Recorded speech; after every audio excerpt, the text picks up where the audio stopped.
Halo, halo, apa kabar Anda semua? Assalamualaikum warahmatullahi wabarakatuh. Senang sekali hari ini kembali bisa menjumpai Anda semua.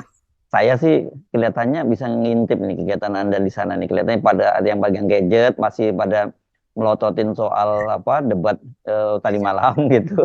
Yang nongkrong-nongkrong ngobrol sambil ngopi-ngopi juga masih ngomongin debat. Ini memang heboh sekali soal debat capres tadi malam itu ya.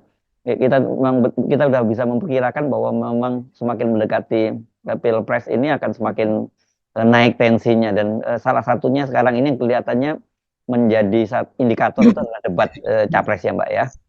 Betul sekali Mas Hersu. Jadi kita pun juga pasti akan membicarakan masalah itu dan saya Iya, rasa sampai 1 pekan ke depan, 2 pekan ke depan, sampai dengan masih terus. yang berikutnya ini masih akan terus bergulir. Tapi ngomong-ngomong kenapa kita kok sama-sama pakai baju hitam ya Mas Hersu ya? Iya iya iya kayak kok orang berduka cita jadinya. Iya iya tapi sebenarnya memang kita di Forum News Network sebenarnya kalau dibilang berduka cita banget enggak lah, yaitu kita tahu konsekuensi yang kita hadapi. Kan salah satu akun kita channel kita tunjuk poin yang yang itu dalam bahasa sebuah channel dalam bahasa Jawa. Saya kira nggak banyak yang mungkin jangan-jangan satu-satunya channel berbahasa Jawa tapi membahas politik. Kalau yang membahas yang lain-lain banyak ya, dan ini memang dialek Jawa Timuran, dan entah apa sebabnya tiba-tiba itu raib dari dunia maya lah begitu ya. Kita tidak tahu. Pokoknya tiba-tiba channel itu menghilang begitu saja. Tetapi tentu saja pasti itu dikaitkan dengan ya suara kritis yang selalu disampaikan oleh Tunjuk Poin, sama seperti juga dengan channel-channel FNN lain. Tapi ternyata karena bukan hanya Tunjuk Poin, ada beberapa channel yang saya tahu terafiliasi dengan Amin itu juga dihilang dari media sosial. Salah satunya Suara Amin dan sebagainya gitu ya. Dan kemarin juga Air Sebuah Point sempat juga ada satu apanya konten yang di take down, padahal sebenarnya nggak ada urusannya dengan soal violence dan atau sex and nudity gitu.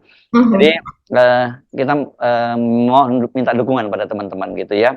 Saya juga sempat ngomong itu di channelnya Bung Rocky Gerung, buat Anda untuk menunjukkan bahwa kita tetap buka bahwa take down semacam ini ya, cara-cara kasar semacam ini itu tidak menyurutkan perlawanan kita ya, karena kita langsung juga membuat channel baru Tunjuk Poin. Nah ini di sini channelnya, tolong bantu kami untuk bukan hanya bantu kami ya, bantu agar suara-suara yang kritis terhadap kebijakan pemerintah ini terus bersuara dengan cara mensubscribe Tunjuk Poin ya Mbak Agi. Nggak penting Anda, nggak penting ngerti bahasa Indonesia, bahasa Jawa atau enggak, tapi itu penunjukan Anda bahwa Anda support kami gitu ya. Apalagi kawan-kawan ini kan dari Jawa Timur ya, Ya, Mas Jarot, Kang Abror begini. Dan walaupun suara mereka itu melintasi Jawa Timur, tapi hmm. dia dengan dialek Jawa Timur dan kita tahu Jawa Timur ini sangat-sangat krusial. Selain Jawa Tengah, Hmm. Jawa Barat juga, tapi Jawa Timur ini memang pertempuran di sana sangat-sangat heboh begitu ya. Sayang sekali kalau pada saat sekarang sedang Pilpres, sedang menuju puncaknya, dan kemudian channel itu hilang begitu saja. Ya, sekarang sudah tidak hilang, sudah muncul muncul lagi, dan Lagi. jadi alhamdulillah sudah cukup lumayan subscribernya, tapi saya kok malah yakin gara-gara dilenyapkan itu dari media sosial ini, justru nanti akan muncul, subscribernya akan jauh lebih besar. Amin. Kan gitu ya. Amin. Oke. Nah, terima kasih atas support Anda terhadap kami semua. Seperti biasa, tadi kita belum penyapanya belum lengkap ya. Seperti biasa kami ajak Anda untuk berbincang membaca berita di balik berita ya Mbak Agi. Ini perbincangan saya yakin banyak, semua orang sudah nonton tadi malam debat, tapi behind the scene-nya itu banyak peristiwa-peristiwa yang nanti akan kita share pada Anda, dan masih terus bersama saya Hirsbun Arif. Dan saya Agi Beta dan kali ini kita akan mempercakapkan soal rona-rona di sekitar debat tadi malam yang lebih heboh daripada debat yang pertama, debat capres maksudnya ya Mas Hersu. Ya, ya. Dan kita melihat ini selain kita melihat dari capresnya sendiri, tiga tiga paslon tersebut, tiga capres tersebut, tapi ternyata di antara para penonton ini juga terjadi gimmick-gimmick, terjadi apa namanya, di antara satu dan yang lain itu Mas Hersu saling bersahutan gitu, dan kalau kita melihat ini agak-agak brutal juga ya kelakuannya. Kalau kita lihat berkali-kali moderator terpaksa harus menenangkan itu ya, Iya. menenangkan para penonton gitu, dan karena memang situasinya kelihatannya di sana juga memanas gitu ya Mbak Agi ya? Sangat-sangat Mas Hersu. Jadi nanti kita akan diskusi soal bagaimana terutama eh, yang paling keras itu percakapan antara Pak Prabowo dengan Pak Anies ya, dan kemudian juga akhirnya antara Pak Prabowo dengan Pak Ganjar begitu. Tapi rupanya percakapan yang awal sampai dengan ke tengah lebih begitu didominasi antara Pak Prabowo dengan Anies ini menimbulkan eskalasi begitu. Dan ada di antara terekam oleh apa namanya netizen sendiri begitu Mas Ersu, karena ini bukan oleh kamera KPU ya, ini terekamnya oleh kamera-kamera yang ada di kanan kiri mereka yang melakukan ini. Jadi ada suara begitu teriak Anies kurang lebih ya, mohon maaf, Anies bangsat dan satu lagi Anies bacot. Dan ini viral Mas Irsu di media sosial dan kita harus lihat nih konteksnya bagaimana. Baik Mbak Agi, kita akan bahas soal itu. Tapi saya kira kita mesti juga tidak bisa melepaskan kaitannya dengan pertemuan maraton Pak Jokowi itu dengan para ketua umum partai pendukung Prabowo Gibran gitu yang dilaksanakan sebelum debat itu kan ya. Dan saya kira ini Pak, karena Pak Jokowi pasti tahu situasi debat seperti apa dan dia bisa memprediksikan seperti apa, dan ini semacam apa ya, uji kedalaman air gitu. Seberapa besar sih dukungan terhadap Pak Jokowi itu terkonfirmasi misalnya begitu, karena dengan bertemu dengan Pak Prabowo Subianto pada Jumat malam ya, kemudian Sabtu paginya dengan Pak Airlangga Hartarto jalan pagi, dan kemudian Ahad siang ya itu makan siang bersama dengan Pak Zulkifli Hasan. Itu kan menunjukkan bahwa sebagai ketua tim sukses dari Prabowo Gibran, beliau bertemu dengan para ketua umum partai ini termasuk kandidatnya Pak Prabowo untuk.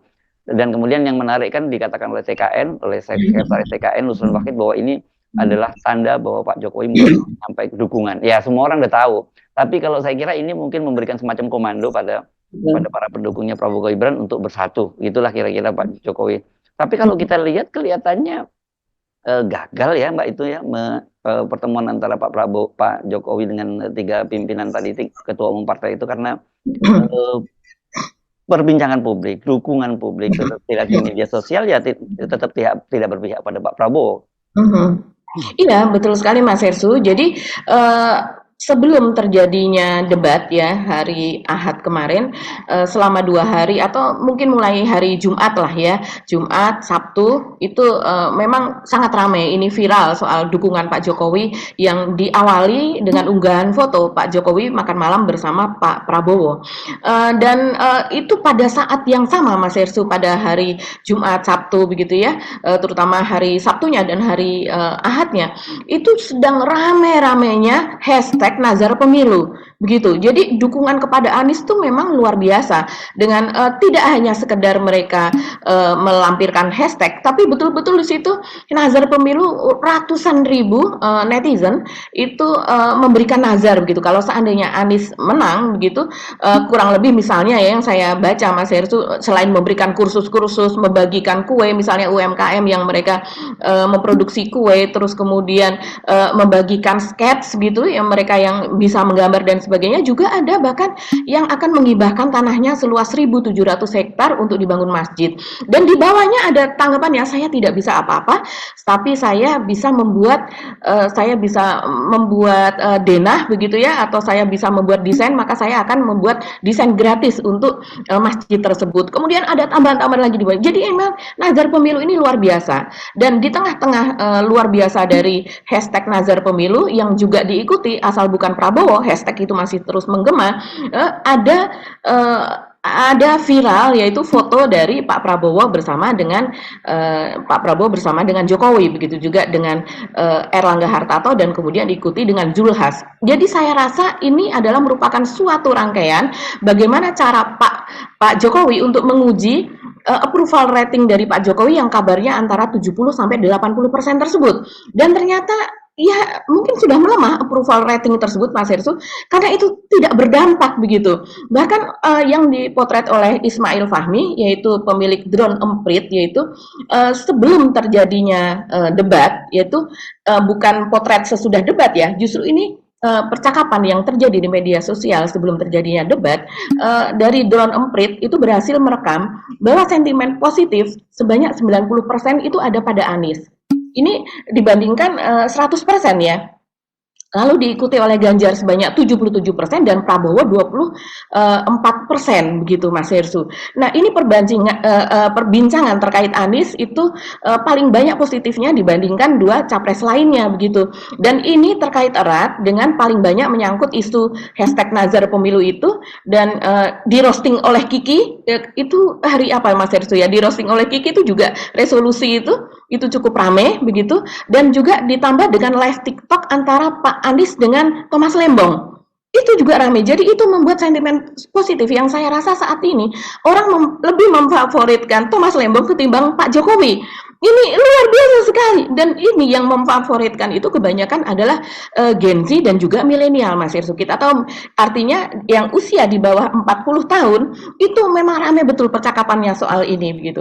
Ya. Jadi iya, jadi ini terjadi justru sebelum adanya debat. Jadi ketika debat jadi semacam puncaknya lagi dari percakapan yang sebelumnya sudah terjadi begitu Mas Ya, Erso. tapi kalau kita tarik ke belakang kan sebenarnya Pak Jokowi juga baru dapat pukulan telak ketika melakukan ke roadshow atau kampanye berkeliling di Jawa Tengah kan yang Betul. juga sebelumnya kita bahas bahwa ketika di Banyumas di Purwokerto itu dia diteriaki oleh petani soal pupuk itu dan kemudian juga sebagian ada yang mereka akhirnya memaksa keluar dari GOR meninggalkan acara sebelum selesai karena tahu bahwa ada yang dapat uang saku ada yang tidak kan begitu ya. Jadi saya kira psikologinya Pak Jokowi ketika bertemu dengan Pak Prabowo dan Pak Erlangga dan juga kemudian dilanjutkan dengan Pak Zulkifli Hasan itu ya dalam kondisi galau. Tapi saya juga malah ada yang membaca disebutnya panik gitu ya bahwa Pak Jokowi.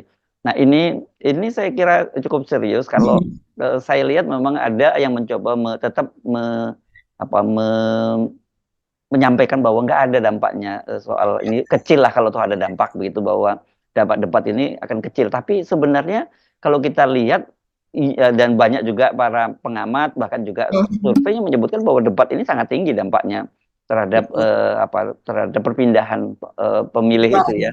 Dan jadi saya memang tidak kaget kalau kemudian ini elektabilitasnya Pak Prabowo Gibran itu kan semakin terus menurun dan Anies juga makin menanjak. Nah, karena memang kalau kita lihat sebenarnya tadi malam itu saya kira 3/4 lah ya dari show debat tadi malam itu kan sebenarnya face to face antara Prabowo dengan Anies ya. Baru kemudian di seperempat terakhir Ganjar melibatkan itu. Itu saya juga agak kaget. Saya menduga tadinya Ganjar yang juga akan ofensif sejak awal, tapi kelihatannya dipancing-pancing oleh Anies. Ganjar tidak segera masuk gitu. Baru belakangan saja Ganjar masuk kan setelah ketika bicara soal pertahanan gitu. Padahal Anies kan sejak menit pertama itu kalau sepak bola dia betul-betul udah mengurung total pertahanannya Pak Prabowo kan gitu.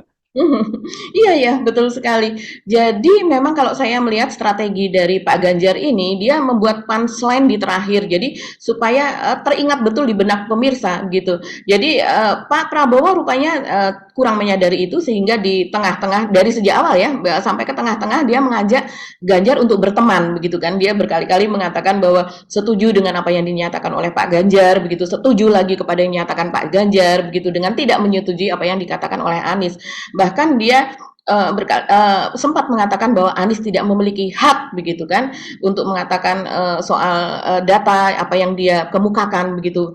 Nah, ini menarik banget Mas Hersu karena sesudah terjadinya debat ini lagi-lagi dari Ismail Fahmi ya dari Drone Emprit itu dia memotret sentimen di Twitter atau di X begitu. Ini kan yang paling gampang untuk ditelusuri kalau untuk direkam gitu kalau di X ya. Dia mencatat Anies Baswedan itu sentimen positifnya 76%. Kemudian sentimen negatifnya 14% dan netral 10%. Kemudian yang kedua yaitu Ganjar Pranowo, sentimen positifnya 72%, sentimen negatif 11%, dan kemudian sentimen netral itu 17%. Dan yang paling rendah itu adalah Pak Prabowo, sentimen positifnya hanya 40%.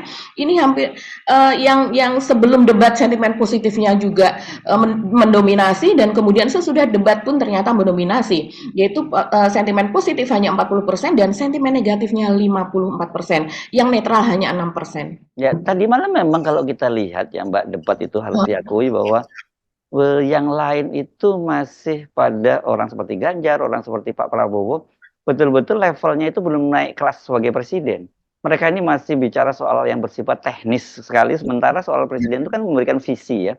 Kan seorang presiden itu kan visioner, dia kemudian dalam bahasa Pak Anies sebutnya sebagai value gitu ya. Jadi sebenarnya kalau menurut Anies harus memberikan value yang kemudian menjadi mendirect mereka-mereka sebagai pelaksana. Tapi saya lihat tadi malam itu bagi Ganjar maupun Pak Prabowo masih pada levelnya seperti itu. Bahkan yang menyedihkan pada Pak Prabowo, saya tadinya juga berharap bahwa Pak Prabowo ini mungkin akan sedikit memberikan perlawanan gitu sih, dan kalau bahkan mungkin bisa mendominasi karena bagaimanapun dia Menteri Pertahanan yang sudah 4 tahun ada di pemerintahan. Tapi kalau saya menyimak apa yang disampaikan oleh Pak Prabowo itu betul-betul old fashion.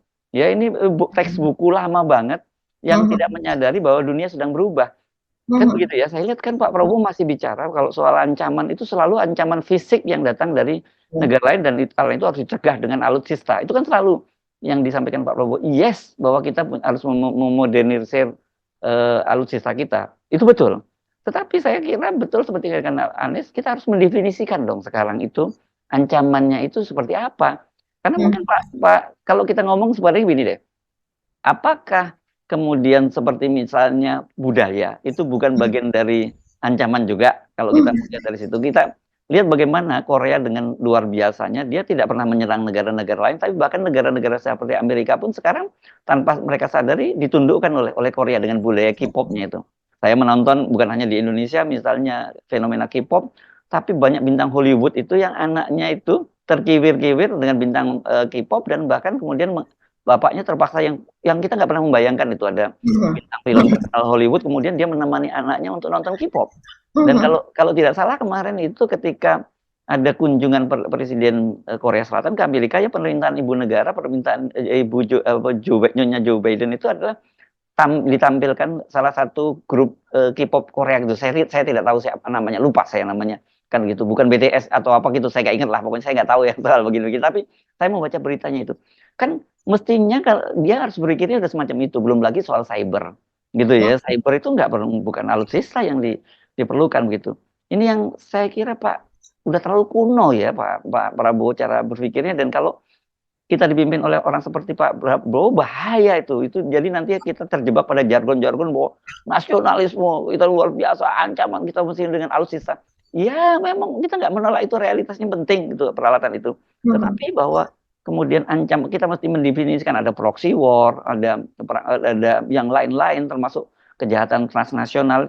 Itu yang kalau itu nggak didefinisikan dengan jelas ini bisa salah arah pertahanan kita. Itu yang saya lihat, oh Pak Prabowo memang menurut saya ya waktunya, eranya sudah lewat, karena kan dari setiap kali diskusi yang diulang-ulang itu terus gitu ya, bahwa kalau mau damai ya kita harus siap perang. Itu kan selalu jargon yang disampaikan seperti itu.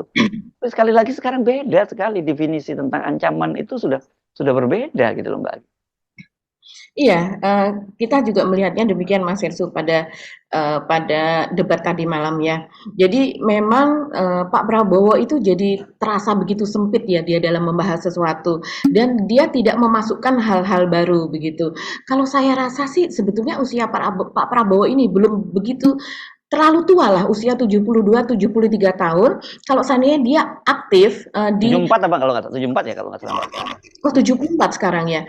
Oke, kalau seandainya dia 73 ke 74 itu rasanya belum begitu terlalu sepuh lah begitu, karena ada beberapa memang orang tua kita yang sekarang karena sekarang sudah di era modern ya, mereka rajin apa namanya untuk fitness, mereka rajin untuk apa namanya melihat kesehatannya begitu kan, berobat ke dokter apa dan sebagainya sebelum terlambat begitu.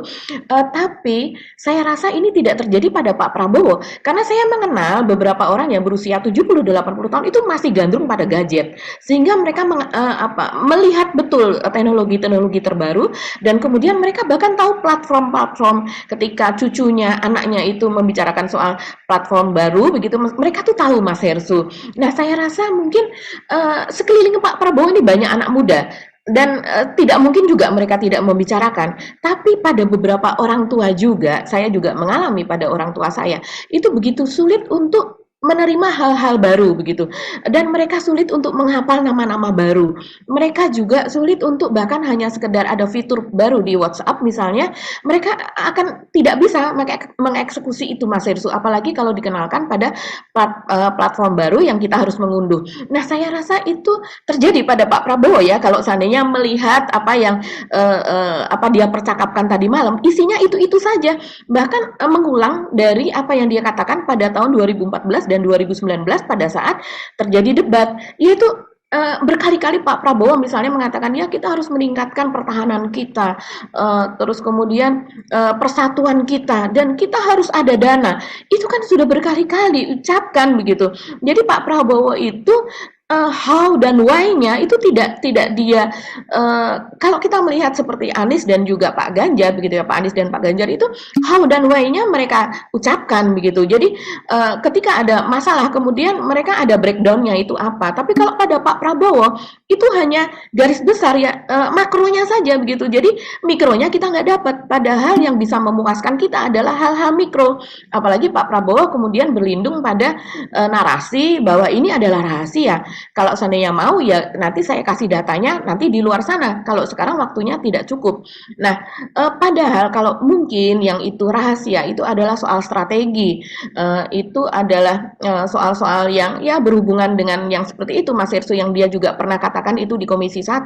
Tapi kalau itu soal anggaran begitu kan, soal APBN yang digunakan, soal persenjataan begitu kan, itu rasanya itu yang diinginkan untuk transparan begitu, apalagi dengan situasi koruptif yang dimiliki oleh pejabat-pejabat kita begitu, berbagai situasi ada OTT apa dan sebagainya, itu bukan hal yang rahasia kalau soal anggaran seperti itu, malah justru menjadi kekuatan Pak Prabowo kalau dia ingat datanya. Tapi sayang sekali dia tidak lakukan itu, dan kemudian apa yang dikatakan Anies betul juga bahwa kalau sudah dalam situasi debat, kita itu memang dituntut, dan yang namanya jam atau waktu itu memang sangat-sangat limited begitu. Jadi kalau karena kebetulan kita kan punya anak-anak di masa sekarang ya, di mana sekarang dari SMA saja sudah ada grup debat. Apalagi ketika mereka berkuliah itu sudah mereka menjadi debaters yang luar biasa begitu. Dan memang di situ bagaimana mereka dapat menguasai masalah, mengucapkan data, berargumentasi, dan kemudian menginfluencing lawan pada waktu yang sangat singkat. Itu yang sangat-sangat dipelajari mereka, dan itu mereka anak-anak muda itu, karena saya pernah bertemu dengan para debaters tersebut, mereka mengatakan ini yang diperlukan Indonesia untuk bertarung di kancah dunia begitu, di PBB, di WTO, di G20 apa dan sebagainya. Itu perlu perlu apa namanya ahli-ahli debat yang seperti ini, dan sepertinya situasi itu sudah tidak bisa Pak Prabowo kalau berbicara kan ya memang tidak bisa terlalu cepat begitu ya, dan kemudian ucapannya juga diulang-ulang. Nah, ini tentu berbeda sekali dengan dua calon yaitu Pak Anies dan Pak Ganjar, yang keduanya mungkin masih mengingat sesuatu masih dengan sangat mudah, mengucapkan sesuatu dengan sangat mudah begitu, dan kita lihat bagaimana kemudian muncul kosakata baru omon-omon. Itu saya rasa maksudnya omong-omong ya, dan ini menjadi viral sekali loh Mas Hersu. Dan saya tidak tahu karena ini belum ada klarifikasi ya, maksud dari omon-omon itu apa. Tapi kalau saya melihat ini barangkali maksud Pak Prabowo adalah omong-omong sebetulnya. Omon, kerjanya omon saja, nggak bisa. Tapi entah apa terjadi sesuatu, kemudian dia membicarakannya omon-omon. Ini bukan sesuatu yang disengaja untuk supaya orang tidak tahu seperti SGIE begitu ya, sehingga orang menebak-nebak apa sih omon-omon begitu. Tapi memang Pak Prabowo mengucapkan omon-omon ini dengan wajah serius loh. Yang kita akhirnya berpikir apa yang salah pada Pak Prabowo saat ini gitu. Ini kebalikan orang Bugis ya. Orang Bugis dan Makassar ya, kalau gitu kan karena ikan jadi ikan, kalau ini omong jadi omon. Iya Mas Ersu. Dan omon ini Mas Ersu, orang menjadi rame sekarang, menjadi viral. Kita bisa lihat nih pemirsa Off the Record, selain dari Prabowo, Omon, kerjanya omon saja, nggak bisa. terus kemudian paslon 01 begitu, terus kemudian Menhan begitu ya, yang menjadi viral itu salah satunya omon-omon dipercakapkan dan menjadi kosakata baru saya rasa. Kalau sebelumnya itu ada SGI, sebelumnya ada etik-etik, dasmu etik. Nah, sekarang ini tergeser dengan omon-omon. Selalu ada yang baru ya. Baik, kita masih terus membahas soal ini ya, debat tadi malam ya, Mbak Agi. Angle apa lagi yang sisi yang menarik yang sekarang paling banyak dibicarakan oleh para netizen ini? Ini soal pernyataan Anies bahwa Pak Prabowo memiliki menguasai tanah lahan yaitu 340.000 hektar itu rame Mas Hersu. Jadi bahkan kemudian beberapa media mengulik begitu ya, cek fakta melewat cek faktanya ini betul atau tidak begitu. Jadi kalau saya lihat Anies memang preferensinya adalah kepada data yang diberikan oleh Pak Jokowi pada saat mereka melakukan debat pada tahun 2019. Di mana Pak Jokowi mengatakan bahwa saya tahu Pak Prabowo itu memiliki tanah di Kalimantan Tengah kalau tidak salah itu seluas 220.000 hektar dan kemudian di Aceh begitu Aceh Tengah kalau tidak salah itu seluas 120.000 hektar. Jadi secara akumulasi jumlahnya 340 hektar. Dan pada debat itu Pak Prabowo mengakui, "Ya betul, saya memang memiliki tanah itu, tapi itu adalah tanah hak guna usaha, jadi HGU. Jadi bukan milik dia pribadi, tapi dia menguasai itu begitu. Dia memiliki hak guna usaha dari pemerintah." Ya kita tahu memang dan waktu itu Pak Prabowo kalau memang negara menginginkan ya akan diserahkan kan gitu ya. Dikembalikan. Betul. Ya. Ya, mengatakan demikian. Dan kita tahu taipan-taipan di Indonesia itu memang menguasai tanah yang demikian besar, Mas Ersu. Dari ribuan hektar, ratusan ribu, bahkan sampai jutaan begitu. Dan ini yang dipakai data oleh Anies tadi malam gitu. Tapi berbeda dengan situasi tahun 2019 yang ketika itu juga Pak Maruf Amin sebagai cawapres dari Pak Jokowi kita mengatakan itu bukan serangan, itu bukan bentuk serangan, itu memang kenyataan yang ada, fakta begitu. Tapi tadi malam situasinya berbeda. Para pendukung dari Pak Prabowo mengatakan bahwa Anies melakukan serangan personal dengan mengatakan itu, yaitu mengungkap kekayaan Pak Prabowo begitu kan. Dan kemudian dari Pak Prabowo sendiri juga mengatakan itu salah begitu. Nah, Anies mengucapkan itu kan pada visi misi pada segmen pertama, kemudian diulangi lagi pada segmen yang kedua. Karena ada salah di data yang pertama, yaitu dia hanya mengucapkan ada 340 hektar tanah Pak Prabowo, tapi ternyata 50% dari TNI kita itu tidak memiliki rumah dinas, kan dia mengatakan demikian. Ternyata di segmen 2 dia koreksi, dia mengatakan saya koreksi, ternyata data yang tadi salah, karena yang benar adalah bukan 340 hektar, tapi 340.000 hektar. Nah, kembali Pak Prabowo kemudian gusar begitu ya, tampak gusar, dia kemudian langsung menginterupsi apa yang dikatakan Anies dengan mengatakan itu data salah, itu salah begitu, dan kemudian mendapatkan teguran seperti yang kita lihat, teguran dari moderator yang mengatakan Pak Prabowo Anda belum belum waktunya untuk menjawab itu begitu. Dan Pak Prabowo ini di sela-sela waktu itu mungkin di kamera KPU tidak terekam Mas Hersu, tapi kemudian di kamera orang-orang yang hadir begitu, penonton yang hadir di situ itu terekam bagaimana Pak Prabowo kemudian menghadap kepada moderator dan melakukan gimmicknya semacam berkacak pinggang begitu ya, menghadap kepada moderator begitu, dan itu yang kemudian sekarang juga rame. Dan disitulah dia sesudahnya dia mengatakan bahwa omon-omon bisa omon-omon saja begitu, yang beberapa kali itu diucapkan dan sekarang menjadi viral juga. Omon. Kerjanya omon saja, nggak bisa. Oke, kita lihat ya videonya ya. Melanjutkan itu pun salah. apa ya? Pak Prabowo, Anies, Pak Prabowo, jangan Pak Prabowo, mohon tenang dulu hadirin, mohon tenang,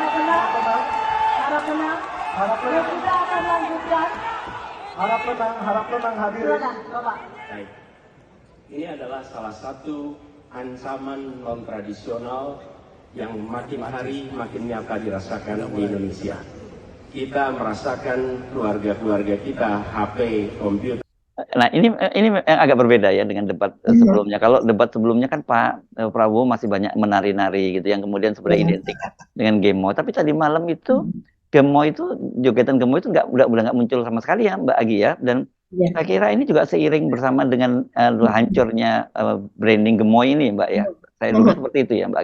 Atau karena suasana yang tegang, gitu. Jadi dia udah nggak berpikir untuk nggak terpikirkan lagi untuk bergemoy-gemoy ria gitu.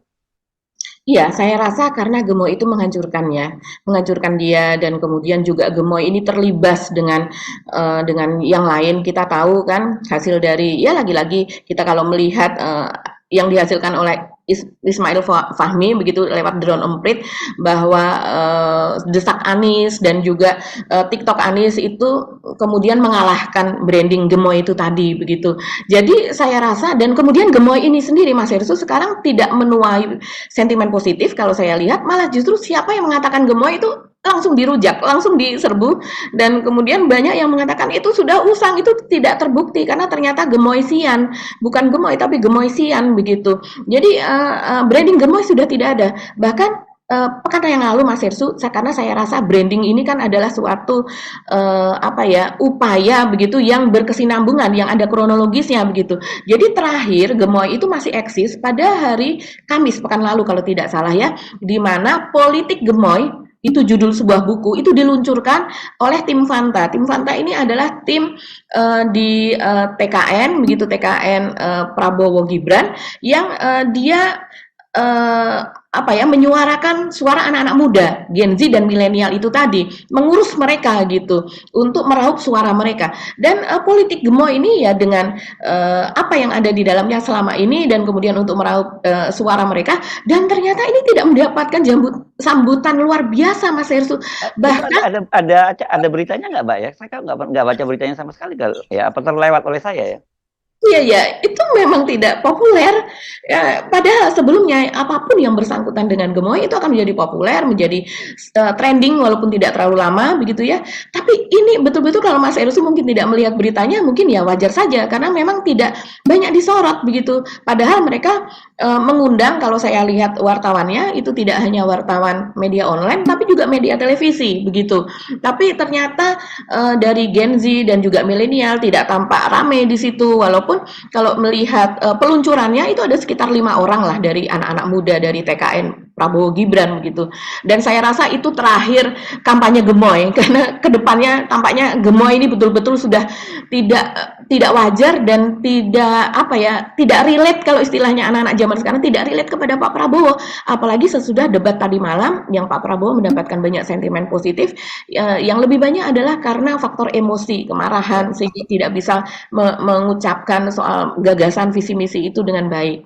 Ya kalau saya lihat tampilan Pak Prabowo yang seperti tadi malam, saya sih jujur inginnya nggak usah deh ada debat lagi yang ketiga gitu, kasihan sama Pak Prabowo Mbak kalau memang diteruskan dengan situasi semacam itu ya.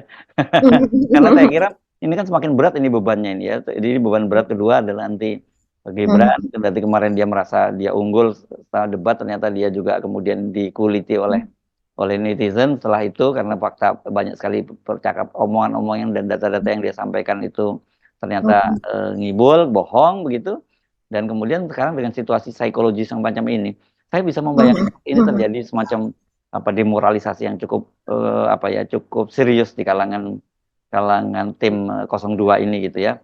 Apalagi orang seperti PAN misalnya juga itu kan juga ini kan blunder terus ketua umumnya, kemudian dan kemarin juga kendati tentu kita tahu tidak ada konsekuensi apapun keputusan dari Bawaslu Jakarta Pusat yang menyatakan Gibran dan juga sejumlah politisi PAN itu dianggap melakukan pelanggaran perda gitu. Menurut saya itu juga menunjukkan satu situasi, loh kok udah mulai banyak yang berani melawan ini ya gitu, walaupun sebenarnya tidak ada dampak yang terlalu serius, tapi tetap saja itu merupakan indikator adanya perlawanan gitu. Iya, kalau ya walaupun saya seru ya tadi malam, tapi beberapa kali ketika di close up aja dari Pak Prabowo, itu saya merasa sedih seperti prihatin nelongso gitu ya. Iya nelongso gitu ya. Nelongso karena seperti melihat kakek kita atau ayah kita yang sudah sepuh tapi dia harus bahkan untuk menuju ke panggung juga terlihat ya walaupun tidak diseret tapi kita tahulah ada kaki Pak Prabowo itu memang ada salah satunya itu lebih lemah daripada daripada orang pada umumnya begitu. Dan kemudian juga dari sejak segmen pertama Pak Prabowo sudah mengerutkan kening begitu, sudah tegang, dan kita tahu sekeliling saya pun tadi malam begitu mereka mengatakan bahwa udah emosi nih, nggak tahan gitu. Dan yang rame di media sosial ini Menteri Pertahanan yang tidak bisa menahan emosinya gitu. Jadi Menteri Pertahanan yang tidak memiliki pertahanan itu rame betul Mas Ersu soal itu begitu. Jadi harusnya dia bisa lebih tahan karena lebih menguasai situasi, lebih menguasai materi. Seharusnya itu kalau ada kepercayaan diri. Tapi ketika mendapatkan serangan dari sejak segmen pertama itu sudah terlihat betul Pak Prabowo itu yang terasa tidak nyaman gitu.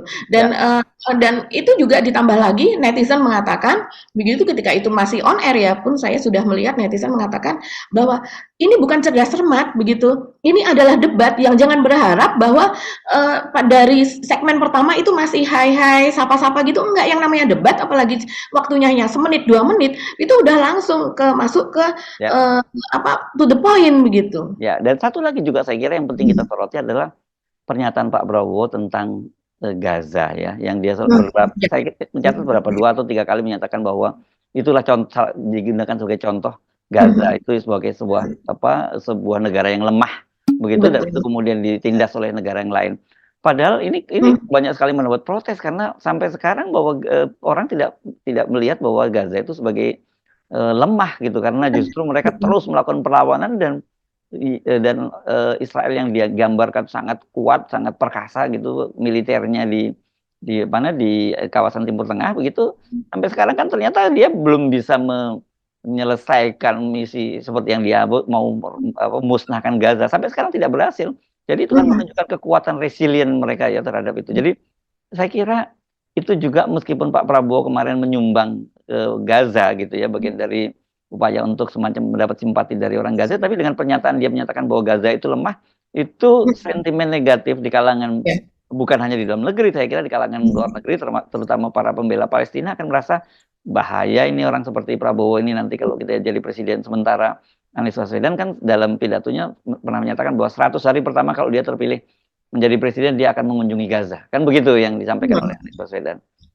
Iya Mas Ersu, memang soal Gaza ini juga menjadi topik yang dipercakapkan banyak di media sosial, dan orang kecewa karena itu menandakan mereka mengatakan bahwa itu alam pikiran tidak sadarnya Pak Prabowo yang terucap begitu saja. Walaupun selama ini Pak Prabowo dulu ya sebelum terjadi pertempuran saat ini yang sangat sengit, dulu kan Pak Prabowo pada tahun 2019 juga dia ada sekitar 500 juta atau berapa dia mengirimkan bantuan begitu tunai ke Gaza, ke Palestina begitu. Jadi ini dia pun secara pribadi juga bersimpati. Tapi dengan apa yang dikatakan oleh Pak Prabowo itu mengubah konstelasi saat ini, karena orang melihat apakah itu hanya sekedar untuk membranding namanya dia atau bagaimana, karena memang pada situasi tahun 2019 itu kan banyak sekali ulama, terus kemudian emak-emak begitu yang mengikuti perintah ulama mendukung Pak Prabowo dan Sandiaga, dan kemudian sekarang pun juga dalam situasi seperti saat ini walaupun Pak Prabowo tidak hadir pada waktu itu dukungan kepada Palestina dan Gaza yang ada di Monas, tapi Pak Prabowo pada hari yang sama itu bersama Pak Jokowi mengirimkan bantuan begitu kan dari pemerintah Indonesia. Nah, dengan apa yang dikatakan Gaza itu tadi, mengatakan itu lemah, itu seperti sebuah Mas Ersu, dia mengatakan sesuatu yang selama ini ada di dalam benaknya, yang kita bahkan tidak menyangka Pak Prabowo punya pendapat bahwa Gaza itu lemah, Palestina itu lemah.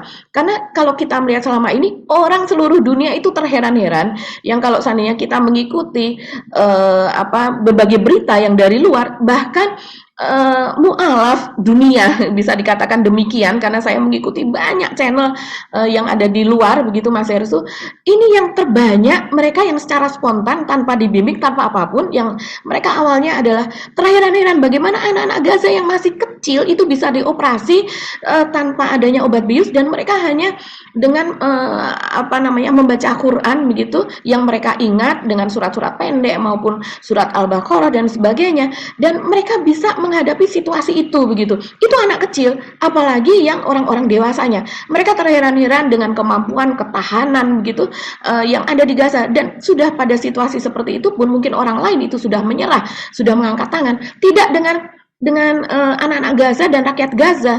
Bahkan ketika anak kecil sudah berhari-hari tidak minum, mereka sampai mengais di tong-tong air begitu, dan ternyata tidak keluar airnya pun, mereka masih bisa tidak mengemis, mereka tidak marah, mereka. Nah, itu yang membuat mereka, ada apa dengan Palestina, ada apa dengan Gaza, membuat simpati yang luar biasa. Dan saya tidak tahu, mungkin juga Pak Prabowo pasti tahu lah soal Gaza, tapi mungkin hal yang sampai yang seperti itu mungkin dia tidak melihat ya. Jadi itu yang ada di pikirannya, Gaza seperti ini adalah karena lemah. Padahal terakhir Amerika saja sudah Amerika sepertinya sudah udah step back lah Mas Heru. Sudah terakhir kita dapat juga data bahwa sekitar 12.000 lebih itu tentara Israel yang saat ini menderita cacat begitu. Menderita cacat dan kemudian stres ya, Iya, stres. Jadi seperti orang gila atau ODGJ begitu ya, seperti dikejar-kejar sesuatu. Belum lagi ada lalat yang mematikan, ada virus yang mematikan, yang mereka juga tidak menyangka itu ada gitu. Luar biasa. Jadi secara overall memang Pak Prabowo selain soal emosinya, tapi dari sisi konten juga ternyata jauh dari yang kita perkirakan begitu ya Mbak Agi ya, karena betul-betul ya seperti saya sebut tadi itu, ini buku usang ini, textbooknya Pak Prabowo. Sementara dunia sangat berubah ya. Wajar kalau kemudian nggak connect Pak Prabowo dengan anak-anak muda sekarang gitu, karena memang cara berpikir Pak Prabowo ya nggak match dengan anak-anak muda yang ada. Jadi kalau kita lihat seperti ini, ya kita nggak akan terkejut Mbak Agi kalau yang seperti kemarin kita sebut Uting yang memprediksi bahwa nanti pada hari pemilihan itu bisa suaranya itu bisa equal antara Prabowo dengan Anies, tapi bukannya tidak mungkin bahwa bahkan Anies nanti akan melampaui Prabowo kalau lihat tren semacam ini, karena kita juga kemarin bahas ya kalau menjelang hari H itu kalau ada kandidat yang turun itu udah susah untuk membalikkan itu, dan kecuali yang naik dia akan naik terus. Ingat kita Pak Jokowi dulu ketika pemilu 2014 ya kalau saya salam dua jari waktu itu Mbak, konsep membalikkan situasi, dan ada blunder-blunder yang dilakukan oleh Pak Prabowo kan akhirnya membalikkan situasi dan dia memenangkan itu. Saya kira yang hal yang sama juga akan terjadi pada Pilpres kali ini gitu. Jadi ini masih Pilpres kali ini memang sangat menarik, dan satu hal menurut saya yang kita syukuri sementara ini ya, sampai sejauh ini tidak ada politik pembelahan seperti narasi pembelahan itu karena nggak laku ya. Kalau dia memang karena buzzer-buzzernya kita tahu yang buzzer-buzzernya terpecah belah di kelompok lari ke Ganjar gitu dan berhadapan dengan Pak Jokowi, tentu mereka tidak akan lagi menggunakan politik identitas sebagai framing pembelahan itu gitu Mbak Agi ya. Iya, betul sekali. Jadi memang buzzer-buzzer kuat, kita bisa katakan demikian ya. Bahkan ada yang mengungkap bahwa itu tergabung dalam tim 7 begitu. Jadi rupanya terfasilitasi oleh istana begitu. Itu mereka tidak lepas kepada Pak Prabowo, mereka tetap stay kepada Ganjar karena faktor dari Pak Prabowo-nya. Tapi kemudian Pak Prabowo mengambil Gibran itu lebih-lebih lagi gitu. Padahal mereka ini adalah orang-orang yang setia kepada Pak Jokowi dari sejak Pak Jokowi gubernur maupun 2 periode Pak Jokowi. Dan ini mereka yang sudah berpengalaman untuk berperang di media sosial begitu Mas Hersu, dengan narasi-narasi yang mereka ya saya rasa terukur menurut mereka begitu, bagaimana untuk membangun narasi-narasi untuk menaikkan paslonnya dan kemudian untuk menurunkan atau mendegradasi lawan. Nah ini semua apalagi geng Cokro dan kawan-kawan itu melekat ada di Pak Ganjar, kecuali Abu Janda dan Ade Armando begitu kan. Nah dan kemudian kita melihat juga Ade Armando tidak berperan banyak dalam hal ini, malah blunder, berkali-kali blunder begitu Mas Hersu. Begitu juga Abu Janda yang dia malah mengkampanyekan Israel, membela Israel dengan menggebu-gebu. Itu betul-betul menyakiti hati rakyat Indonesia yang akhirnya malah menggerus suara Pak Prabowo. Kalau saya amati di media sosial, itu ada beberapa akun organik sebetulnya Mas Hersu, yang pada tahun 2022 saja itu masih mereka antipati terhadap Pak Prabowo. Jadi oposan dari Pak Prabowo begitu karena ini mereka termasuk yang juga sakit hati Pak Prabowo merapat kepada Pak Jokowi. Tapi kemudian belakangan ini Mas Hersu secara tiba-tiba, jadi bukan gradually gitu terjadi, secara tiba-tiba dia membela mati-matian Pak Prabowo termasuk akun besar ya dari Partai Sokmed itu. Nah, selain itu juga banyak sekali. Nah, dari kesaksian-kesaksian beberapa akun organik yang lain bagaimana mereka ditelepon, mereka di DM apa dan sebagainya, ditawari untuk memihak 02, kita jadinya banyak yang menduga-duga para netizen, kalian dibayar ya, kalian mendapat berapa.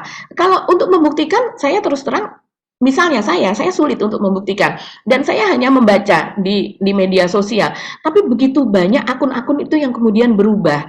Jadi pihak Pak Prabowo sendiri kalau betul itu memang ada tawaran seperti itu, tampaknya juga berusaha untuk membangun buzzer dari awal Mas Ersu, dari nol. Tapi itu sulit sekali dalam kondisi saat ini begitu. Tantangan karena sekarang arus perubahan itu memang sangat terasa ya Mbak Agi. Betul.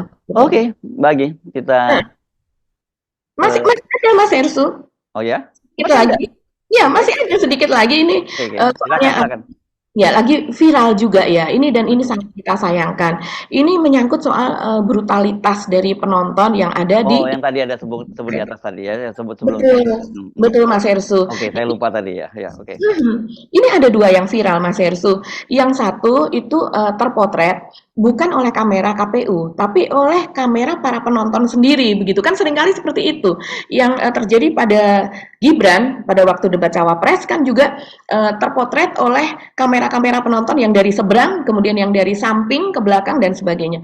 Nah kalau ini ada dua peristiwa Mas Hersu. Yang satu itu ada pada deretan kursi yang diduduki oleh penonton dengan baju biru muda. Nah kita bisa tebak, memang ini adalah penonton atau pendukung dari 02 dari Pak Prabowo. Dan kemudian ini ada rekaman begitu Mas Hersu, kita akan lihat bagaimana penonton ini mengucapkan kalau menurut beberapa media itu adalah Anies bangsat. Tapi beberapa juga mengatakan karena suaranya kurang jelas begitu ya. Kalau sudah di share berkali-kali seringkali suara itu menjadi agak down gitu ya. Itu ada yang antara Anies bangsat dan juga Anies bacot, kurang lebih. Mohon maaf nih ya kalau kosakatanya agak bukan agak lagi tapi memang kasar. Kalau menurut saya sih pada situasi resmi perdebatan seperti itu acara kenegaraan loh, itu acara negara yang difasilitasi oleh negara dan acara ini di-endorse oleh konstitusi begitu kan. Nah, itu ada suara-suara seperti itu brutal. Kita bisa lihat videonya. Jadi leadership apakah negara, apakah perorangan, tapi terutama juga negara.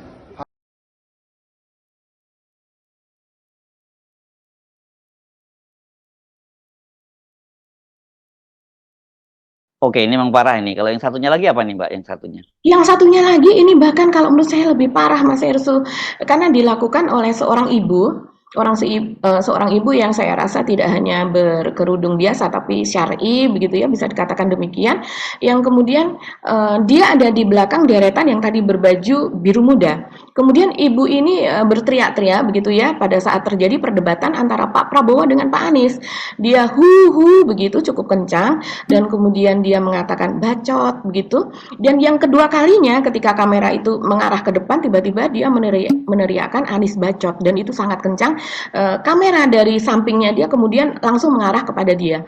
Dan yang kedua ini ada rekaman juga yang satu lagi video Mas Ersu, bagaimana pihak penyelenggara, saya rasa ini panitia yang ada di tempat begitu ya, itu mendatangi ibu tersebut dan kemudian entah meminta ibu itu untuk keluar ataukah meminta ibu itu untuk untuk tidak berteriak-teriak lagi. Tapi kalau melihat reaksi dari ibu itu bisa jadi dia diminta untuk keluar ya, karena memang itu sangat-sangat tidak kondusif lah situasi seperti itu. Bahkan ibu yang ada di sebelahnya dia itu sempat melihat dan terkejut ketika dia meneriakkan kata meneriaki Anies bacot itu. Tapi kemudian kepada panitia ini dia menjawab bahwa saya undangan dari Pak Hasim loh begitu ya. Kurang lebih demikian. Dan kita tahu Pak Hasim adalah adik dari Pak Prabowo. Kita bisa lihat videonya berikut ini. Tentang pentingnya etika, saya tidak tega untuk mengulanginya. Pertanyaannya, apa penjelasan Pak Prabowo soal itu semua? Baik, waktu habis.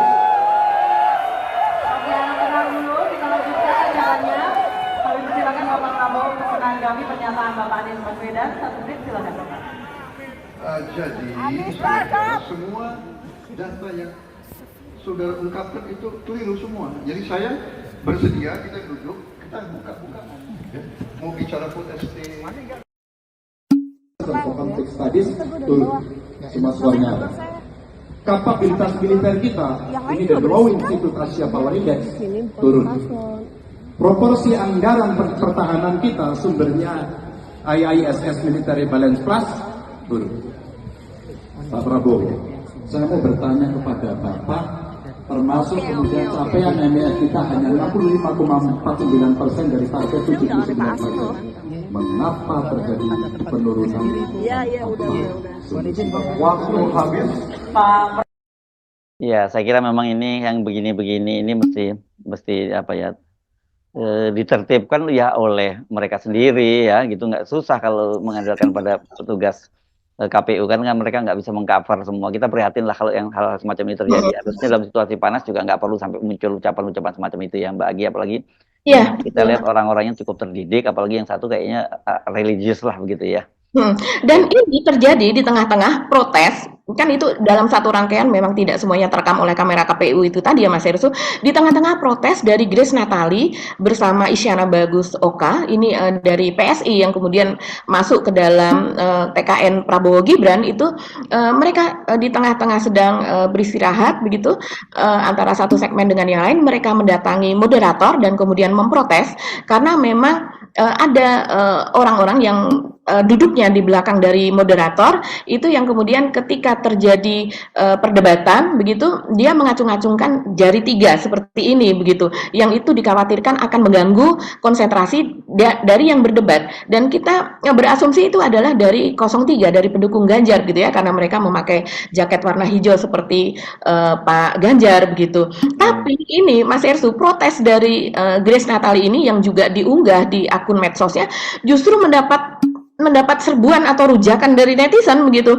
Mereka justru mengungkap kembali gitu peristiwa lama di mana Gibran itu dia mengompori dengan gerakan-gerakan yang lebih heboh begitu kan, dia sampai berdiri, dan itu tidak hanya terjadi sekali ketika menjadi penonton pada saat terjadi debat antara Pak Anies dan Pak Prabowo, dia melakukan itu, dan kedua kalinya adalah ketika dia sendiri yang menjadi debaters begitu pada debat cawapres, dia sendiri yang meninggalkan podium dan kemudian dia mengompori juga. Nah, itu yang kemudian dianggap ini standar ganda yang dilakukan oleh Grace dan kawan-kawan. Oke, Pak Agi, padahal Grace dan Lisana ini kan dua-duanya presenter ya, tahu ya mestinya hal semacam itu ya. Ya, oke.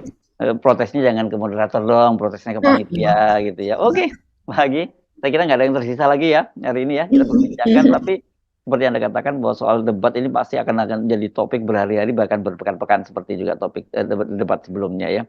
Tapi kita akan kembali lagi esok. Terima kasih atas kebersamaan Anda terus, dan terima kasih atas supportnya. Sampai ketemu lagi. Saya Hersbun Arif. Dan saya Gibeta. Sampai jumpa esok. Tetap salam 0%. 0%. Assalamualaikum warahmatullahi wabarakatuh. Salam warahmatullahi wabarakatuh.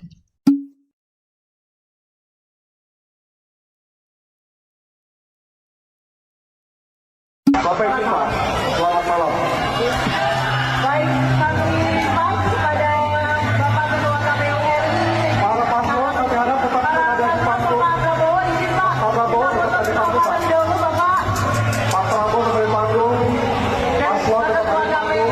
Sekjen dan anggota KPU untuk foto bersama paslon. Yang tadi di terakhir, apakah Pak Anies sempat bersalaman dengan Pak Prabowo waktu selesai closingan? Ya, terima kasih, itu aja Pak. Ya, sesudah selesai saya mencari, tapi sudah tidak ada, jadi tidak tahu kemana harus salaman. Oh, dia nggak datang ke saya lebih tua dari dia. Saya lebih senior dari dia. Ya, oke, terima kasih. Bapak Ibu, selamat malam.